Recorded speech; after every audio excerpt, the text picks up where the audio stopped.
Hello and welcome to the France 24 interview. Our guest today is Mohammed Ali Abdallah. He's a senior advisor to Libya's government of national accord led by Fayez al-Sarraj and recognized by the United Nations. He's in charge of U.S. affairs and he joins us from Washington. Thank you very much for being with us. Thank you for having me, Mark. The UN Security Council met this Wednesday to discuss the Libya situation. The United Nations Secretary General Antonio Guterres warned the conflict has entered a new phase with foreign interference reaching unprecedented levels, and he's especially worried about the tense standoff around the town of Sirte.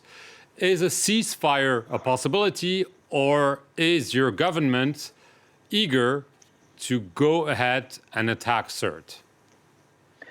Well, what we are eager about is not attacking or conducting any military operations. What we are eager about is establishing control and stability all across Libya in order to allow for a political dialogue, which is the ultimate solution and as the ultimate goal. So carrying out military operations around whether it's Sirte, Jufra, or any other location, it is not an end or an objective that we strive to. The militarization of this conflict was something that was brought upon, and we were ready for it and confronted it by Khalifa Haftar. He was the one who brought it on. He's the one who carried out the onslaught. We did not choose to militarize this conflict. So what we are ready to do is we're ready to take all measures, whether it's political, and we hope that that's the peaceful option. However, if the mission dictates that we have to carry out military operations, we are also ready for that. We've established that very well, in a very loud and clear message. The Burkan al-Ghadab operation was successful in thwarting Khalifa Haftar's ambitions and his backers. And we will continue on this mission. We hope that the UN listened. Unfortunately, the UN has been a platform for a lot of dialogue and a lot of rhetoric that is not reflected in the actions of the member states.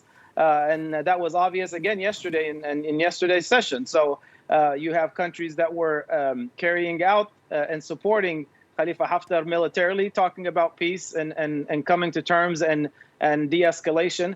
So that the rhetoric does not match the actions, and unfortunately, that is the root cause of the situation right now we are facing in Libya. Right. Aren't you afraid maybe that Egypt, as it has said, will intervene militarily if your forces, backed by Turkey, of course, decide to move towards Sirte? Well, that's actually a very peculiar threat for many reasons, but mainly because Egypt has already been interfering. Egypt has been the main logistical platform for the weapons coming in, supporting Khalifa Haftar's militias, as well as the main platform for the mercenaries, whether it's the African mercenaries or the Russian Wagner mercenaries, have been using Egypt as a platform for bringing in that's been their supply chain. So the threat by Abdel Fattah al-Sisi that they will intervene is a joke. They have been intervening. They have been on the losing end. And I think this rhetoric has been changing, whether it's Egypt or the UAE, because they found themselves betting on the losing horse. And now everybody's trying to recalculate and looking at option B, C, and D right now. So we are not afraid of any threat that will or that aims to abort our aspiration for establishing a stable, democratic, and free Libya. All of this messaging, whether it's by Sisi or by others, doesn't really mean much to us. At the end of the day, it's the action that will resonate. Those who stand by us in trying to aspire and achieve our aspirations will find themselves benefiting from this, mutually beneficial relationships, such as we've established with many different countries. And those who bet on the losing horse, unfortunately, will have to reap what they sow. Right. Speaking of those who bet on what you describe as a losing horse, the United Arab Emirates, your representative to the UN, said that it would no longer accept the UAE's presence in political dialogue, arguing that the UAE is involved in supporting, I quote him, the failed coup attempt and threatening international peace and security. Do you blame the UAE maybe more than Egypt or Russia or even France for what's been happening?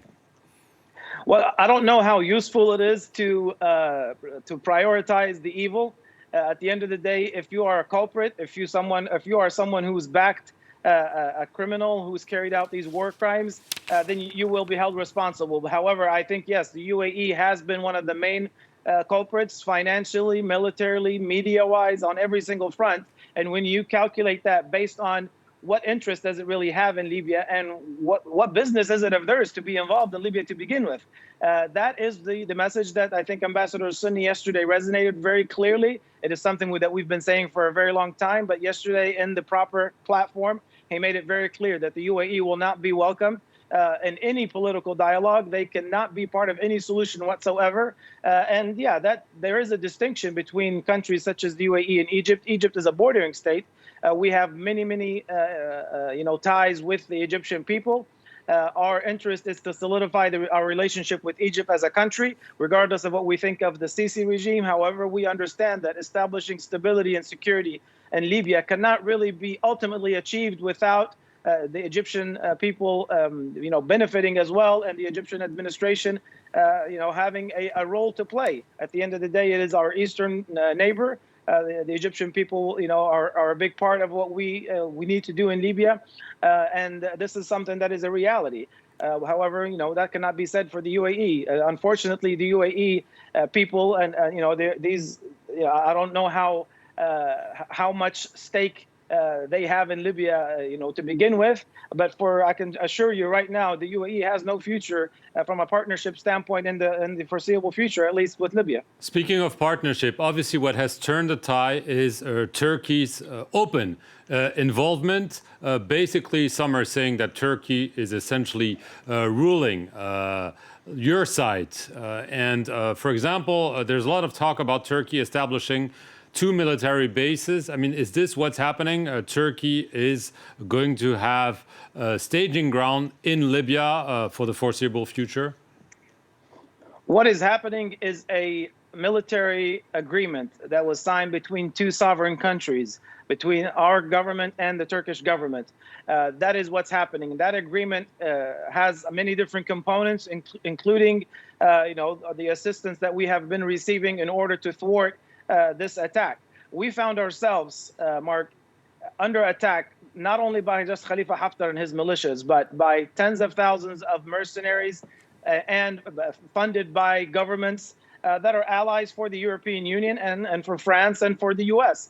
These countries were backing Khalifa Haftar in order to overthrow our government, and not only overthrow the government, but in order to abort the process of establishing a stable country after a successful revolution in 2011. So the partnership with Turkey is not any different from the partnership that we have with other countries. But does it involve military bases? To be very concrete, yes or no?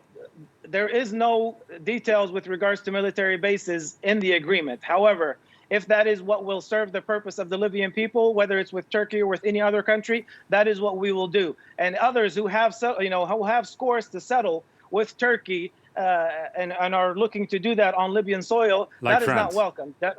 Like France, like Greece, like UAE, like Egypt, there's others, unfortunately, who have different, historical or modern day conflicts that they have with Turkey. These are not things that are relevant to Libyans. Right. What is relevant is mercenaries. There are also mercenaries on your side, Syrian mercenaries, of course, but also there are reports about Yemeni mercenaries. You're also using mercenaries like the other camp, correct?